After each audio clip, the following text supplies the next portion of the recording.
It's Friday, and if you're watching this 5 years from now on any day of the week, welcome to episode 20 of Maidencast. And we are still with Bruce on his solo career, his endeavours. He's not made it home just yet, but this week we're going to be doing the underappreciated, I think certainly overlooked. It's the album that they told him he couldn't make, so he was like, you know what, fuck you, I'm going to make it anyway. Skunkworks. And yeah, I mean, I think this was the album. I think this really did scratch the itch as the artwork a bit clearer for those of you. Yeah. I mean, I've got a few bits here. I've been doing a bit of reading.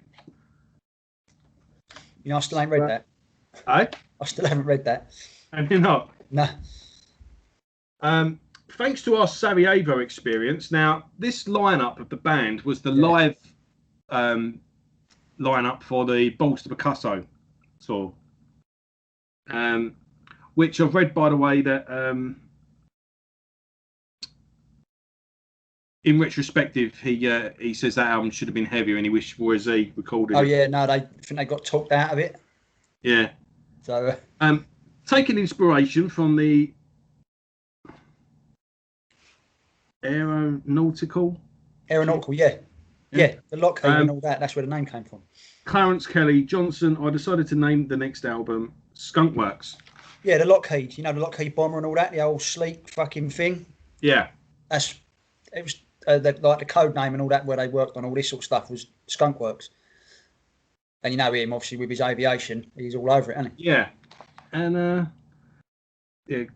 and also developed a band of the same name. The record company was horrified. They'd hoped to trade on the Bruce Dickinson name, with its Iron Maiden traditional heavy metal connotations. They decided to worship the statue. I wanted to blow it up. Thanks to our Sarajevo experience, I thought the band had been blooded sufficiently to make a plan. I pulled out my favourite Soundgarden and Alice in Chains albums and made contact with legendary Seattle producer Jack Endino. Endino, yeah. Back in touch with Storm Forgerson. Storm, I want to do an album cover based around Lockheed SR-71 Blackbird and the design philosophy of Kelly Johnson's Skunkworks. How could he possibly refuse? It was the exactly sort of project Storm loved. And then we go on about recording. Skunkworks was finally released to shock and horror. Not only had I cut my hair, but I had the temerity to vary the sound of my output even more than the last album. I received hate mail in profuse quantities.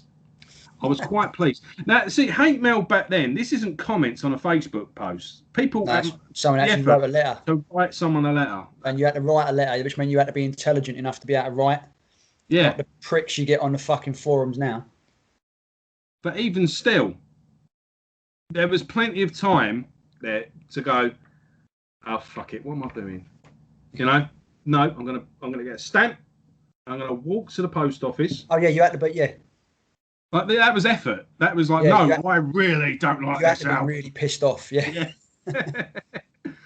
I was quite pleased. I could never make a record to satisfy the bigots, so best we parted company and they would forget about me. In the sense, Skunkworks was a version of what David Bowie tried to do with Tin Machine. It didn't work for him, and ultimately it wouldn't work for me either. But it set out a lot of things. It set out a lot of things straight and taught me in 1 year that what I had forgotten during 10 years of Iron Maiden. Skunkworks is an interesting record, and I think it's a good one. Its one big Achilles heel is what Chinese medical practitioners would call lack of joy. It's a dark, angry, sometimes magnificent, but brooding album. It's one gigantic index finger elevated and pointed at the world. Yeah, basically because Rod Small managed him, didn't he? He managed him at Maiden. And Rod said, look, you're a metal singer. You're never going to be able to change. And Bruce was like, well, I don't mind being labelled a metal singer, but don't ever fucking tell me I can't change. So that's why he went full on into this. Yeah. And some of it is well grungy. Yeah, well, it is. And I've got a from another book here. This is Iron Maiden Day by Day. This is pretty good, actually. It's well put together by Martin Popoff. So it's literally by the day, the story of Iron Maiden. And yeah, so like you got April the 8th, February 19th, you know. Yeah, it's quite good how it's set out. But yeah, Skunkworks was an attempt to start a band with its own style. This is Bruce Dickinson, by the way. What I was trying to do there was join together, for want of a better word, grunge or alternative, in particular bands like Soundgarden. To me, they just sounded like a great metal band. With the exception of dressing things up for the benefit of the press, who were busy trying to bury anything that smells of metal at the time, with the exception of that, I didn't see any reason they shouldn't be called a straight-out metal band. And I found it a bit annoying. I think he's talking about Soundgarden there. Yeah, he is, yeah. I found it a bit annoying that well, if Led Zeppelin are a metal band, Soundgarden certainly are. Yeah. You know, I don't consider Zeppelin metal. I think metal started with Sabbath. Yeah. Yes, you had Hendrix, Blue Cheer, Zeppelin. Zeppelin hard rock. Yeah. Or classic. Half that stuff was fucking folk. Anyway. Or shit is the word you're looking for. But that's an argument for another day. No, they did do that. I'm not that big a Zeppelin fan. I just know them inside out because I grew up with them playing all the time. So, but they did do their share of shit. Well, then you know, so did Sabbath, to be fair. Where was I? I digress as usual. I found it a bit annoying that metal musicians weren't somehow supposed to have access to play like that because they were supposed to be old and traditionalists and crawl away and die in a corner. I didn't see any reason why I should have to do that, so I formed a band and really did quite an intense and angry record called Skunkworks, which I'm still extremely proud of, and actually even more so now because some of vitriol that was poured on it at the time has really dissolved with the passage of time, and people who at one point had poured scorn on the idea have actually turned around and said, well, I really like that record now. Laughs. Which is always very pleasing, but would have been more pleasing had it had happened at the time. Well, same thing with the X Factor. People fucking dissed it because it wasn't what they wanted, yet they come back to it with fresh ears and they're like, oh, actually, this is not too bad. Yeah. But he said he made this album, he made it in reverse because he basically made a grunge career out of this album because at the end of it, he had no money and he was really pissed off and disaffected. So he said it was grunge in reverse. But, you know, I really like it, and this came out the same day as Roots, Sepultura's world-beating album. You know, everyone was losing their shit over that, but I was more excited for this. I think that's actually Sepultura's worst album with Max. It's fucking terrible. Let's not muck about, but yeah, another day. But yeah, I mean, all my friends at the time, I was the only one into old school metal, aside from my boy Andy. But when we went to college, we sort of moved apart from each other, and the new circle of friends I had, they was all new metalers. And of course, Roots was what kicked off new metal, really. And they was all like, oh, Roots. And it was like, yeah, but Bruce Dickinson's new album's coming out. And they were like, oh, whatever. And I remember I went to Lakeside on the bus and got them both. And I played the shit out of Skunkworks. And Roots had a couple of spins. And it was like, but this I loved. Yeah. I think what Roots really needed was just a tidy up. I thought that was the first... It's got like 100 songs on it, isn't it? Oh yeah, what a special edition 20.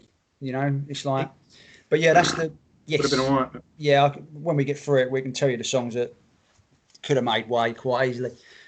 Because there is when it's good, but when it ain't, it's like filler, you know. And it sort of brings the level of the album down, and it does it a disservice, really. Yeah. Anyway, we'll discuss that on the Sepultura podcast. Right, artwork. I thought, cool, that looks a bit Pink Floydy.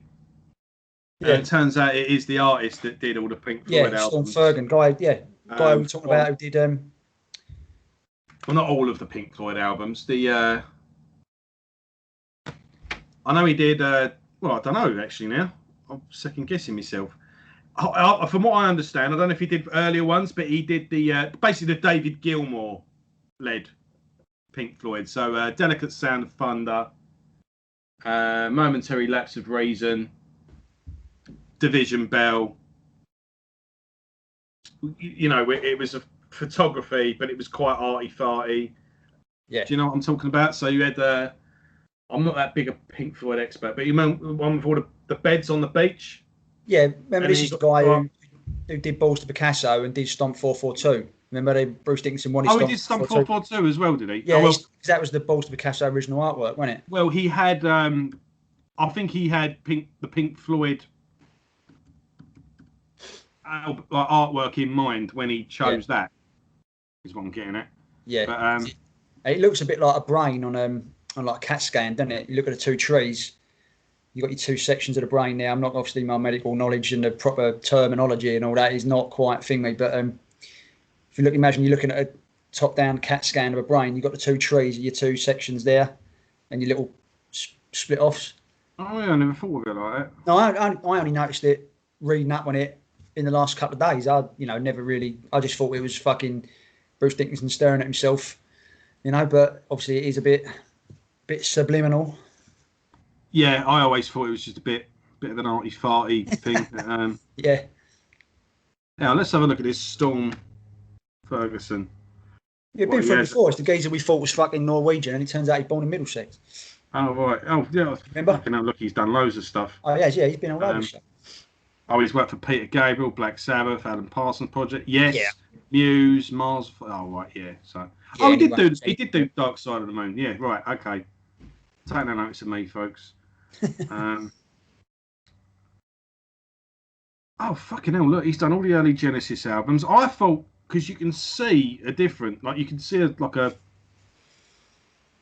I think, anyway, I thought with, from that era of Floyd, when Roger Waters had left after The Wall, or no, he did one more, didn't he? Can't remember what it's called. But that was the first album where David Gilmour was like leading the band, and they always used like this, arty photography, and I thought it was like a new artist, but yeah, he did Technical Ecstasy and Never Say Die by Sabbath. I'm trying to see that. Here we go. Oh fucking hell! No, he was there from day one, pretty much. Yeah, did Saucer Full of Secrets. That was in 1968. So yeah, right. Yeah, research, people. You should do it beforehand. So, anyway, look, we're not Joe Rogan, so fuck it. Yeah, I've not got Jamie to pull it up for me. Yeah, that's it. That's a cushy little number, isn't it? What do you do? Oh, heard of a Joe Rogan podcast? Yeah, I'm the bloke behind him with a laptop, pointing out shitloads of money. Yeah. I go on joesright.com and put it up for me, Jamie. So anything else you want to say before we get into it? Nah, just it was like I say, it come out at that time, and this was really, like you say, that itch with Balls to Picasso. Balls to Picasso was still quite metal, but it had a bit of a different vibe. But this was all out like, no, I'm fucking metal. I've had enough of it for a while. I want to try and crack this out. And, he's never going to be allowed to change because he's Bruce Dickinson. If this had been any other singer who put this out, it would have fucking gone to the top of the fucking charts and on like the top of the fucking grunge charts, and it would have been massive. But because it was Dickinson, he was playing the marquee in the LA2. And, he wasn't allowed to change. I think it is slightly the other way round, actually. I think if Bruce Dickinson wasn't on this album, we wouldn't even be talking about it. No? No, I think there's some good music on it, but it's nothing world beating. I think Bruce Dickinson totally makes this album. It's his vocals, his vocal melodies. Oh, it's the best singing you'll ever hear on a grunge album. Yeah. And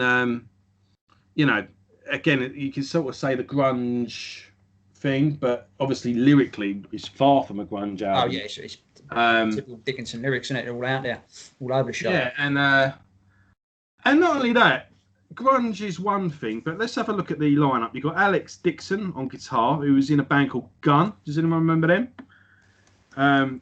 Pretty cool cover of Word Up by Cameo. Yeah.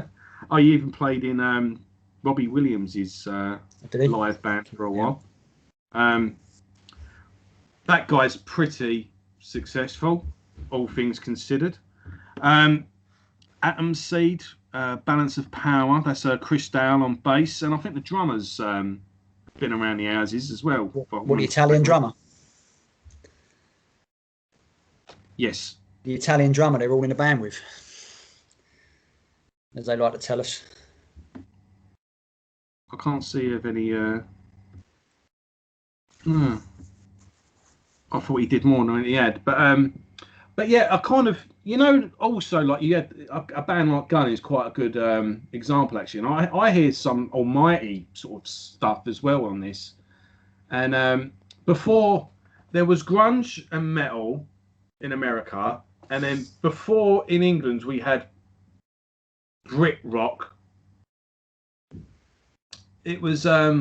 we had a lot of pretty heavy bands. I suppose you could consider Thunder in that thing as well, where they weren't quite heavy enough to be a metal band. Oh, Thunder were a hard rock band. All yeah, that. I don't. They were just fucking just rock and roll, mate. They were for me. Yeah, but do you know what I mean? There was those bands that were a bit heavy to be played, to be considered just like an indie band, and but not quite metal enough to, not quite heavy enough to be a full-on metal band. And there was a lot of stuff like that in the 90s. I suppose early Terrorvision, before they started getting radio hits. Yeah. This band sounds to me like a bit like that, rather than Soundgarden or Alice in Chains. There is one song, we'll get to it later, the opening riff, I do think that sounds a bit like Pearl Jam. But yeah. Oh, so we, Space Race. Yeah. I think it's a nice, good little opener. Just catchy. I actually quite like it. It's one of the best on the album for me. And Bruce's voice is sounding better than it's done for a while, I think. And I don't know whether he's, well, especially since he left Maiden anyway, because he had some awesome moments on Balls to Picasso, but I think his voice is more balanced on this because he's not trying to reach. He's not trying to go over the top of everything else that's going on. Yeah. You feel, no matter when you're playing metal, you always got to try and go to 11, ain't you? Because Spinal Tap said so. But with this, he's drawn it back and his voice is all the better for it. And I think it's, like you say, his vocals, on what you said earlier, his vocals sort of make the album, really. And but no, this is a good one with good instrumentals. I mean, all the three guys in the band can definitely play. And it's just it's a nice catchy little opener. Sets a tone for me. So good start. I think it's quite mellow as well. This isn't one like you're gonna, this is quite a good album to play in the morning. Yeah. Just to get you to grips with the day. Yeah. I've always said, really, and I suppose I could sum it up. This has always just been a cool album to play when I'm not quite sure what I'm in the mood for, and just fancy something a bit different. And because I don't listen to it very often, a lot of the songs don't automatically come to me. Oh, right, so you're rediscovering them again each time. So I always, kind of get, like, so that's a cool song, or that's something a bit different. Yeah, so and then I forget about it for another year. I don't get that with this because where I was, it was right at the start of my journey in '96. Obviously, I was just in college, and I was devoured this the same as I devoured everything at that time. It was like 16, 17 sort of thing, really devouring new music. So this I played the shit out of, and I can know the words, the drums, the fucking lot all the way through. So this is one of them I know, and Yeah, so I've got it retrospectively. So I could have sworn I had the 2-disc edition of this, but I haven't. You ain't missing much. Huh? You ain't missing much. No, I did live. I had a quick look on Amazon. There was one for $9.99, and it was. Don't rush. Put it for later. Yeah, there's only. I was mainly wanted to get the booklet so I could read the liner notes, but I thought, fuck it, between them two books, out of all the expanded edition tracks, there's only one really, really good one that should have been on the album, in my opinion. That's Rescue Day. Yeah. But no, this is quite a good album. This is quite a good song, really. I quite back in the olden days, I used to do this thing called going on holiday, and I used to go to a place called Torquay, and yeah, I quite like the artwork on this because a lot of it's all open and there's nice little seaside towns, and in the morning it's quite fresh and bright, and you know, there's pubs, and there's a thing called a pub. We used to go to those as well. Yeah, there's a nice little line in this song. I just want to feel the starlight on my face. I thought that was quite nice because you say, I want to feel the sun on my face. It's quite, you know, people say that, but feeling the starlight on my face, that was quite, because you can imagine in a more open part of the country when it's a bit darker at night. Yeah. And when you do look up, you go, fucking hell, because see all the stars that we see because of light pollution. Yeah. But yeah, so you go out to a nice open place and you look up and it's just, you know. And I thought that brings that to mind. Yeah. So, oh, by the way, Bruce Dickinson Anthology, free DVD box set that you've got to get. I can't believe you've not got it. It's on my mantelpiece, mate. It turned up yesterday. Oh, did you get it? Yeah. Oh, good. Have you watched it yet? I haven't. No, it's like saying it turned up yesterday. So. Right, because you've got a concert from this. Yeah. And I sat and watched it the other day, and this is actually pretty fucking kicking live. Yeah. So that's a bit of a contradiction there, because I'm saying it's quite a mellow song, but no, when he opens, he's like, he has that opening, that and Bruce does his typical jumps off the drum thing, splits midair, grabs the microphone. It's quite funny as well because they all look like I say Torquay and Cornwall. They kind of look like they're from this seaside town. These kind of surfer dudes with their bright t-shirts, long hair. They're all young, and there's Bruce in a pair of leather fucking trousers. That's it, yeah. And the only thing I've got against leather trousers is that I can't pull them off. If I could, I'd wear them all the time. Because I could. There you go. People who wear leather trousers wear them because they can. Yeah, and, I'm gonna have to check that gig out because when I saw him, it was on the Chemical Wedding tour. So by that time, Skunkworks, the stuff weren't played. It was, you had a smattering of stuff from Balls to Picasso, but most of it was Accident to Birth and Chemical Wedding stuff. Yeah. The set list on this actually is pretty. I mean, it's at a festival as well, so it's pretty regimented. I can imagine like a headline show in a club, he would have opened things up a bit, but he does Tattooed Millionaire, does a couple of songs off Balls to Picasso as well, and even does The Prisoner at the end. Yeah, I heard about that. Yeah. But they do a good chunk of this album, but they also do a track that's on the bonus CD now. So I'm guessing it would have been a B-side to one of the singles. So, what track? I can't remember. I honestly can't remember. Hold on, let me have a look. I'll know it I'll recognise it if I see it, because I was reading the thing at the time because I thought, I wonder if he's does the whole album. God's Not Coming Back, Rescue Day. I'm in a band with an Italian drummer. Oh, that one. Oh, no, it's not. I was going to say, God's Not Coming Back. That's a pretty good song, actually. Yeah. It's got a great line in it, that one. He turned water into wine. He fixed my table leg just fine as well. That's fucking brilliant. Sticking the Bible under your table leg. Right. So, Back from the Edge. Yeah, this was the single. I think this is a really good song. Yeah. Good video for this as well. Yeah, he didn't fucking sit in a deck chair or something, if I recall. Midway through. I haven't seen the video for years. He got this.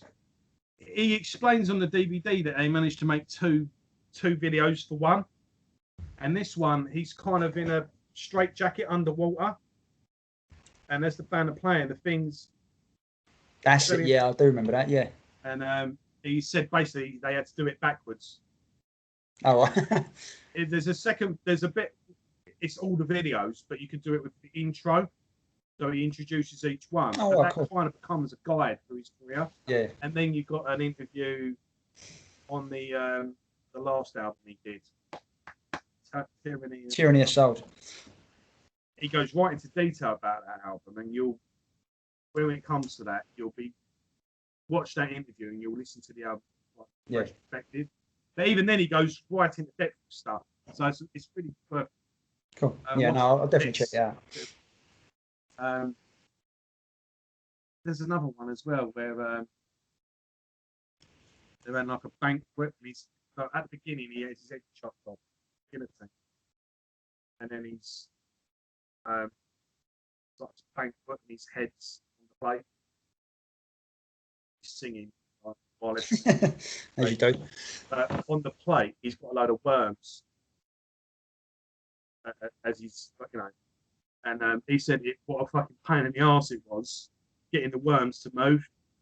Yeah, because he went, I never realised worms don't actually move that much.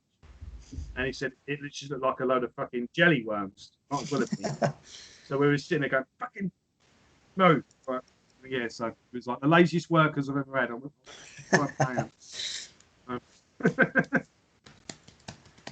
Yeah, another digression. No, this is a cold song, actually. Again, it's not. I don't get where he says this is like a heavy album. It's not very heavy, I don't think. But there's some heavy bits in it, but on the whole, it's energetic though. It's very energetic. That's a better word. Yeah. Yeah. But no, I like this song. This is quite bouncy, and I like the old da da da da da da da.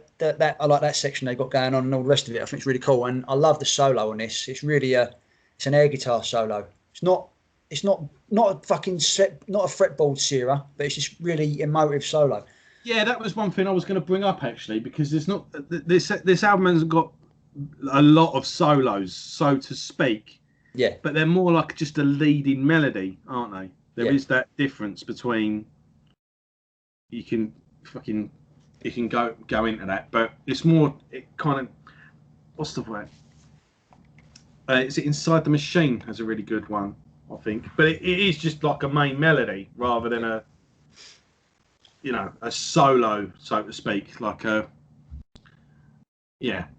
it's a solo, but it's not not the solos that Maiden fans are accustomed to. No, it's not something that Marty Friedman would be putting out, but that's kind of what makes it. It's what the song needs, and so you got a nice little 1-2 punch. I think this basically it kind of steps on Space Race and jumps off it. And, got a nice soaring chorus as well. Yeah, I think the problem with this album is it's too front loaded.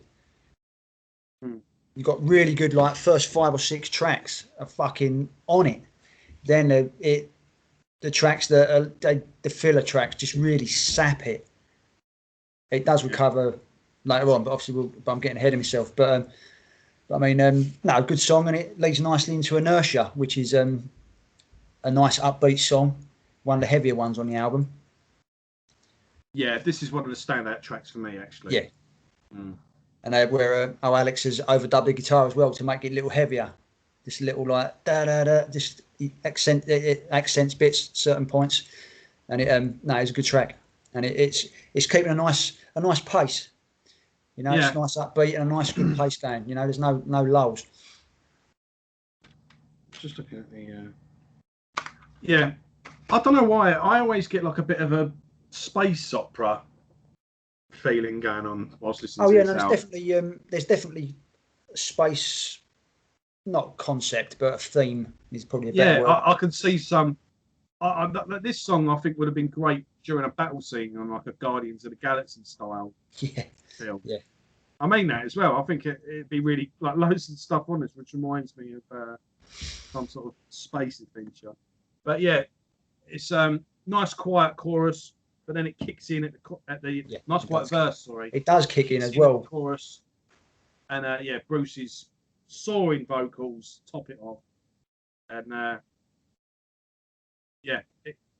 of the songs. There's no epic on this either. They're all about 3 minutes, 2 minutes. They're all short to point. Longest track is the last one.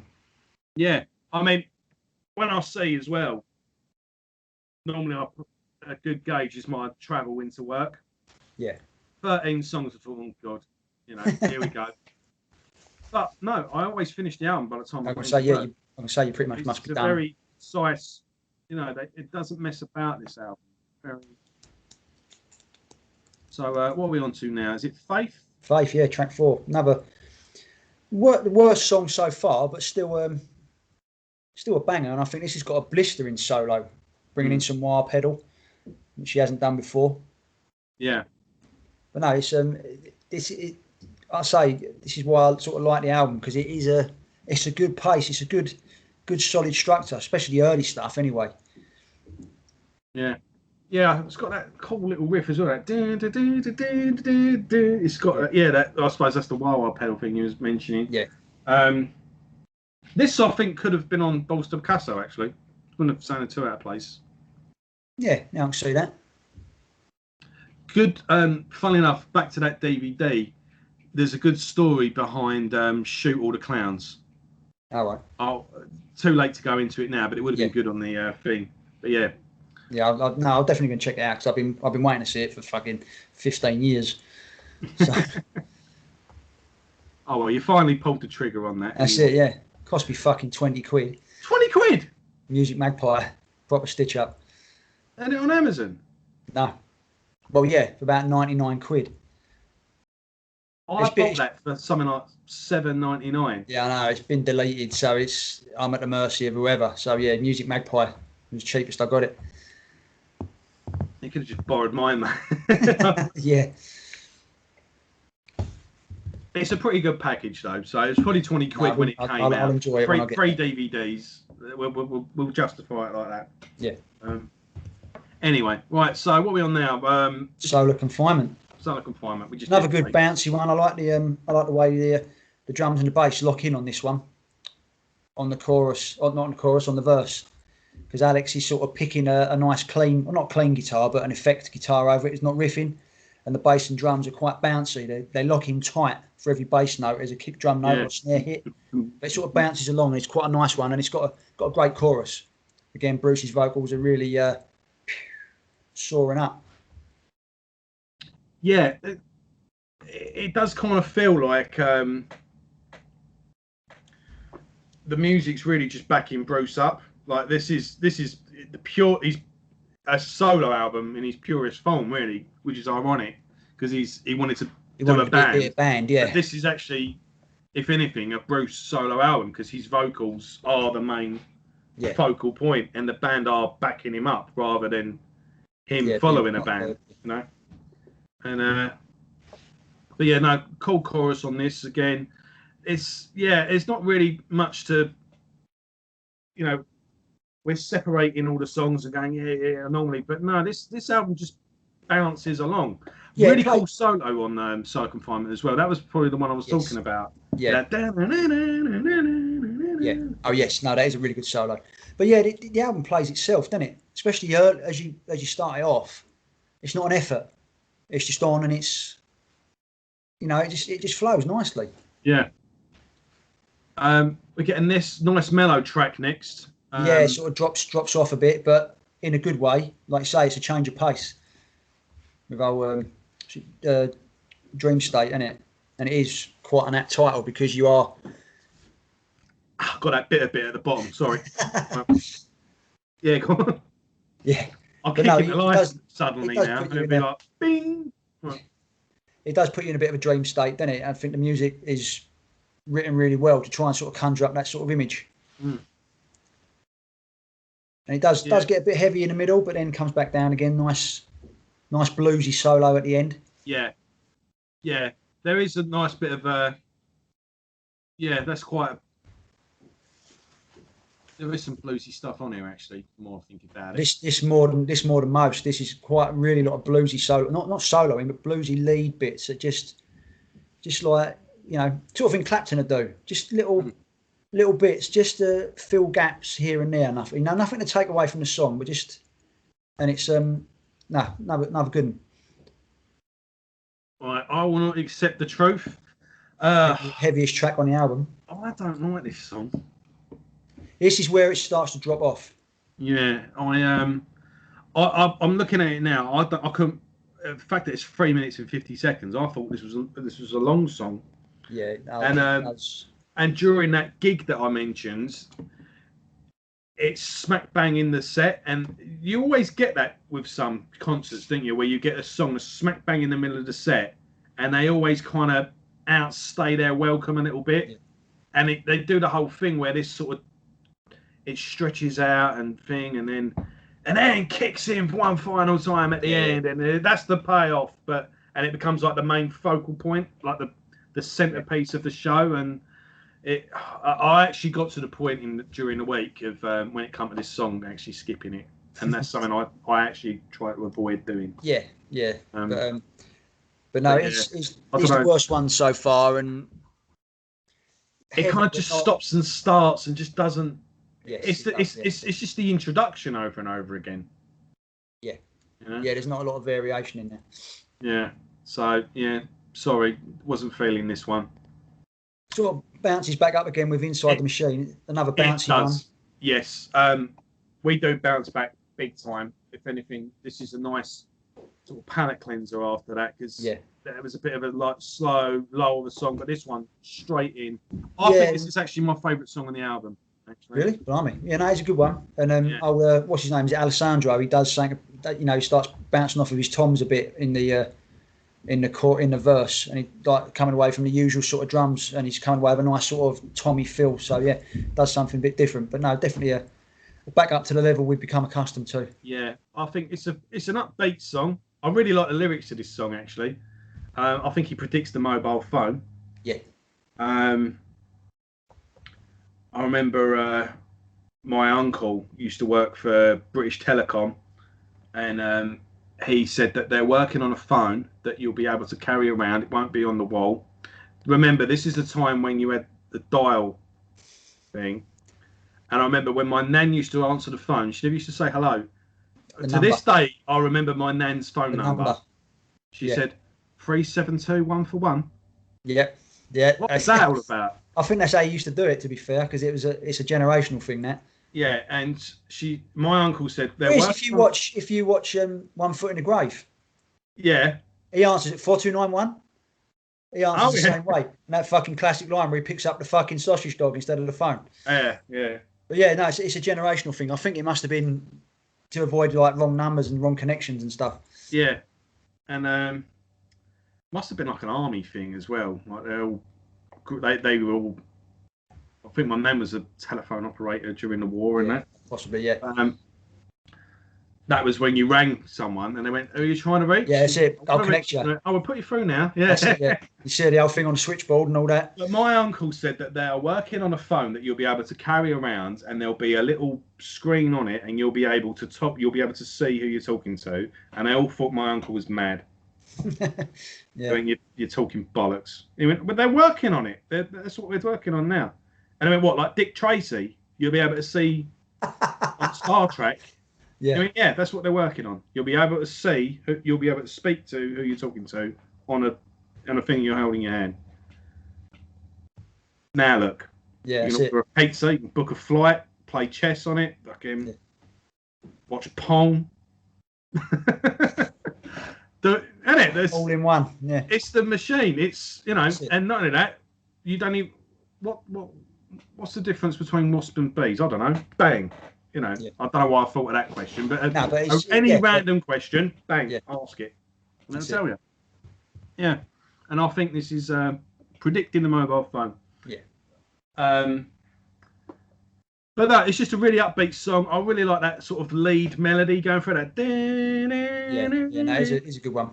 And during that chorus as well, inside the machine, it tells me what I don't want to know. And I think this is a really cool song, actually. This is if Bruce Dickinson ever did a solo tour, and rang me up and went, "Oh, Joe, Maidencast, can you write my set list for me?" I'd go put that one in from Skunkworks. Yeah. I'd probably go, Inertia. In fact, I'd probably chuck in Back from the Edge as well. Yeah, no, I would. But yeah, really like this song. And this is where it all falls off a cliff after this. For me, none of it's terrible though. Because nothing terrible. But the quality we become accustomed to, the next 4 tracks I can't even. I'm looking at them now, like the titles, but I can't. Whereas the ones before it, there's always been a section or a part or whatever that stood out, and oh fuck yeah! But the next four, it's like, what went on? Yeah. Do you know what I mean? I can't really. I can't tell you one from the other. And I've listened to the album solidly for fucking 3-4, like for 2 weeks. Yeah, Head Switch. It's a fast track. And where he's singing for a weird effect on the mic, isn't it? That's it. Yes. And it's only 2 minutes. It kind of it goes a nice little fast riff, goes into a nice little solo at the end, and then boom, done. I remember it. Yeah. So yeah. Yeah, filler basically. Yeah, big time. Meltdown. I can't. Again, I can't. Meltdown does that. It's got like a little tribal. Yes. Yeah. It's a bit of a slow, buildy uppy song. Don't think much, to be honest. No, so this is definitely, now we're in the old quality, quantity over quality. Yeah. You know, Octavia, and again. Octavia though is the one that reminded me of Pearl Jam. Dun, dun, dun, dun, dun, dun, dun, dun, dun, you know, that opening riff. I think. No, I can't even. Fuck. Yeah. That dun, dun, dun, dun, dun, dun, dun, that's it. Yeah. Yes. I'm thinking, fucking hell, that's straight out of. It is. It's well grungy. Yeah. Yeah. And the way the drums hit as well. I'm not that big a Pearl Jam fan, to be honest. I only really like their first album and a few. Yeah, I'm the same, mate. I've got people who fucking praise them up hill and down Dale, and I'm like, look, if it ain't on 10, I don't really care. Because I tried Verses and I just couldn't get on with it. Yeah, there's a couple of songs on Verses, but that's it. 10's a classic album because there's some really good songs on there. There's did you ever see the film Singles? No, I haven't seen it. The soundtrack to that. Oh yeah, I know. 2 Pearl Jam songs on it. Yeah, and those 2 songs, I think if you get 10 now, like the fucking anniversary deluxe edition, those songs are on that on like I added to it as bonus tracks. So that's kind of like the whole 10 session there. Yeah. So I like them, but they're really part of 10 now. Yeah. And a couple of songs off Verses, but and then after Vitality, what the fuck it's called. Yeah, I don't understand them. But no, the first album, really good. I've heard Pearl Jam fans, fans, don't like 10. I don't really. They're just like, fucking hell, work that out. How can you throw an album away that's got like Even Flow and Jeremy? Yeah, it's like live. It's fucking like, hell, man. To them, it's like Rock and Roller by Judas Priest. It's just like, yeah, fucking hell. Seriously, it's a perfect analogy. Apparently, Pearl Jam fans don't like 10. Because I was just thinking, like, why do they never do? You know, they do those things where they do an album in full. Yeah. If Pearl Jam ever did 10 in full, be like, right. Yeah, be there, wouldn't you? Yeah. Straight away. Yeah, and but apart from that, I couldn't give. No, I couldn't give a toss. Anyway, right, we're nearly there. Inner Space. Again. One of my favourite 80s. yeah. The film's fucking really good, but it's another song, really. It's just kind of. So I mean, it's just 4 tracks that have completely killed the album. Yeah, it's nothing terrible. It all goes by nicely, but nothing stands out either. No, and it sort of does a disservice because "Strange Death in Paradise" for me is one of the best songs on the album.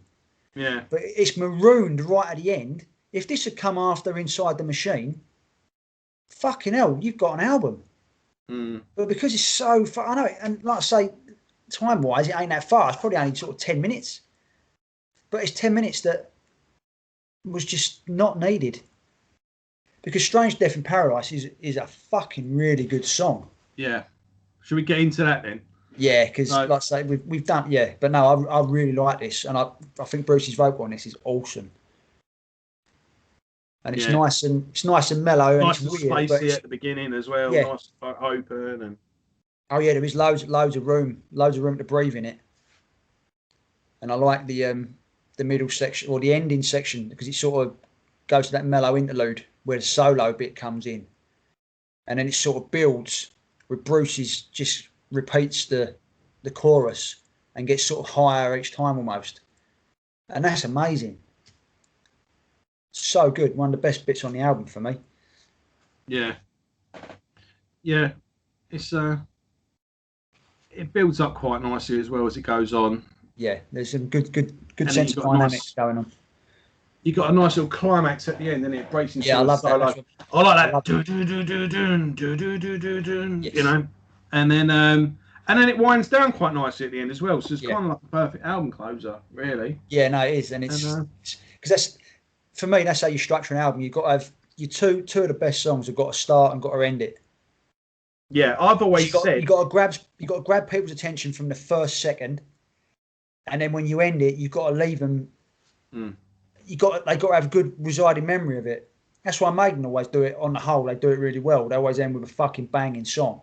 Yeah, the last two songs have got to be especially the last one. But I think the one sort of they've got to be a partnership, haven't they? Really? You know, like Rain in Blood.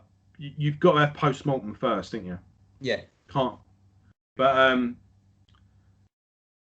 yeah, the last song has to be a climax. It has to be a thing. But also, I think an opening track should be.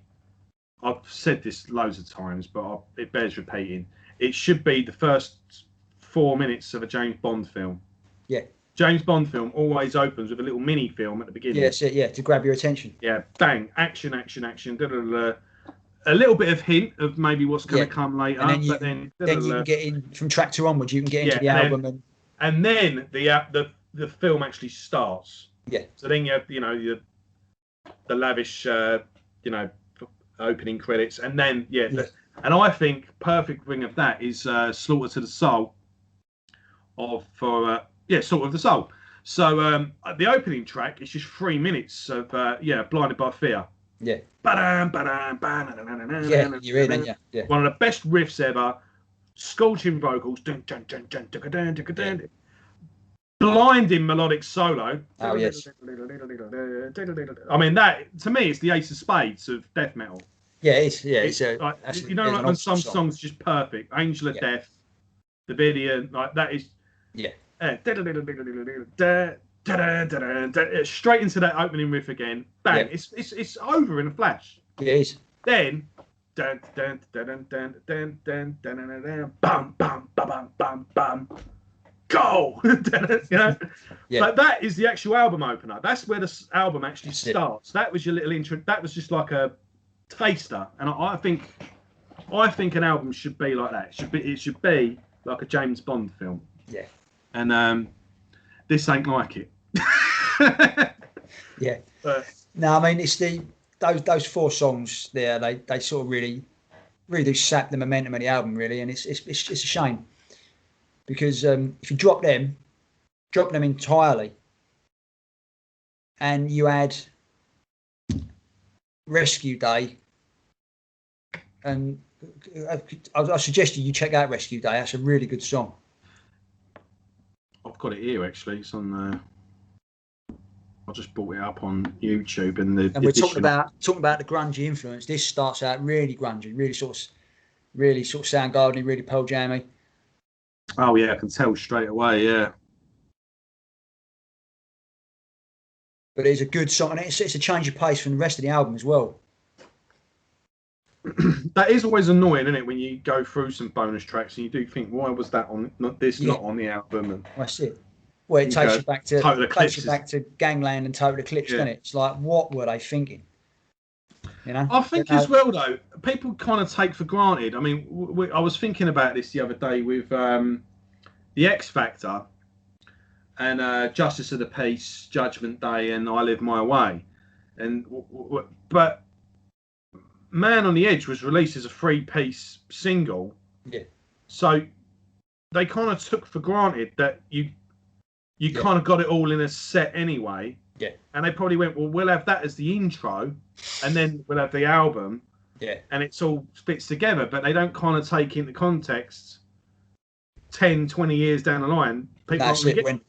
When you can't get hold of them songs anymore, because I Live My Way didn't make it onto the best of the B-sides. No, I mean, I've only got that. I only got that song because I've got the Japanese edition of the album, which I paid through the arse for. Yeah, and I mean, I heard it because I bought the vinyl at the time because it was. I never did vinyl really, but when you knew you were going to get different songs on fucking different formats, you bought the whole fucking lot. Exactly, and you bought free. Yeah. It goes on the chart as free. Anyone now who gets like that Eddie's Archive or whatever, they can look through that and they'll never know that song fucking exists.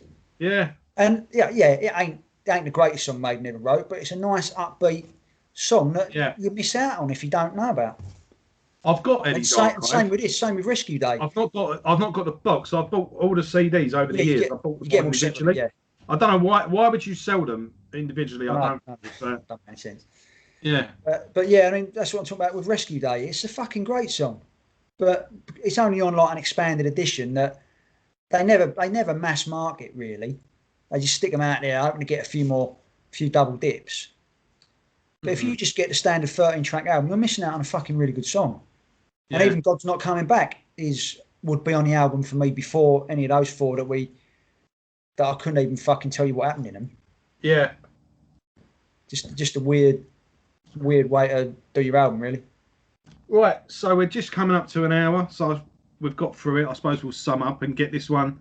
I think after the X Factor, the journey that was, we can give this a bit of a... Yeah, that's over and out. But yeah, I mean, for me, I'd like to say this album, it holds a special place in my heart because it was at the start of my journey and I deliberately picked it over Roots because everyone was going for Roots. And I was like, no, I'm putting my flag in this bad boy. And I did. And listening to it, the first 6 tracks, as good as they were back then, dips off a bit, comes back up, and then ends on a high. But there's too much filler that really make it a classic for me. It's a good 7 out of 10, this. Yeah, it's the same for me. I think it's a good album. It's a solid album. Very good. I think it was necessary for Bruce to make. Yes, he had to get it out of his progression. Yeah. Of to me, like Bruce Dickinson, to me, I see the Iron Maiden canon, which we're covering in this show. It's like Star Trek. So if Iron Maiden is Star Trek, Bruce Dickinson's solo albums would be Next Generation. And then Blaze Bayley's solo albums are Deep Space Nine.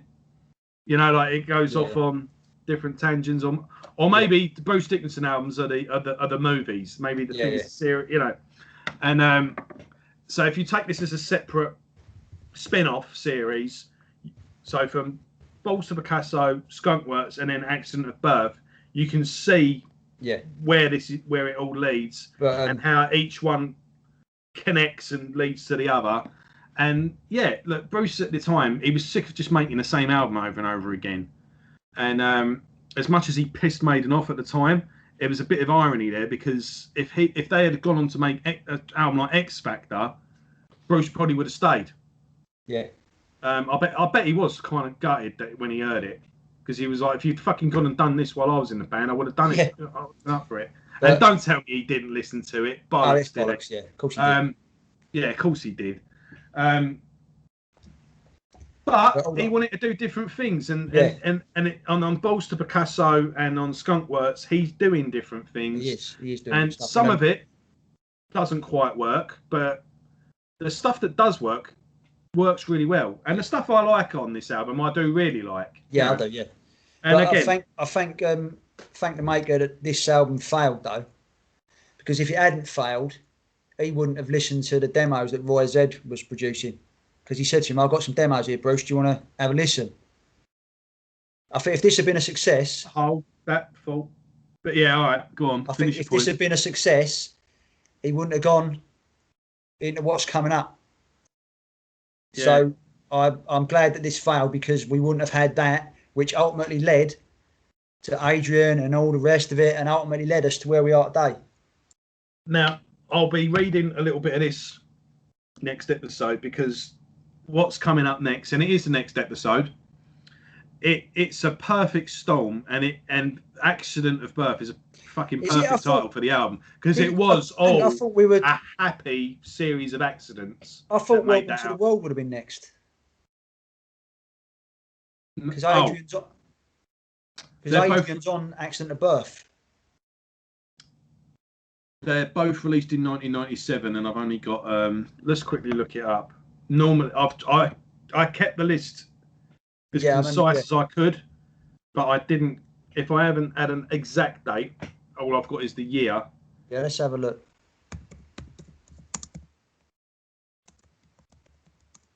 I think I sent you as well. I've certainly watched an interview with Adrian Smith and Bruce Dickinson on the Accident of Birth press. Anyway, we'll sort that out. Thing. I think we'll wrap this up now and go from there. No, it's Accident of Birth. It is Accident of Birth. Right. Okay. So Accident of Birth next episode. Let's go. So thanks for watching, everyone. And next week it is Accident of Birth. Yeah. So, for fuck's sake. And then we'll do Psycho Motel after that, and then week after next we'll be back with Virtual 11 with Maiden. So thanks for watching, and hope you're enjoying the series so far. If this is your first episode, welcome aboard. Go back and listen to the others. And yeah, we're sort of halfway there. I think 20 episodes in. Bloody hell. Yeah, that's it. So yeah, take care, everyone. We'll see you next week. Laters.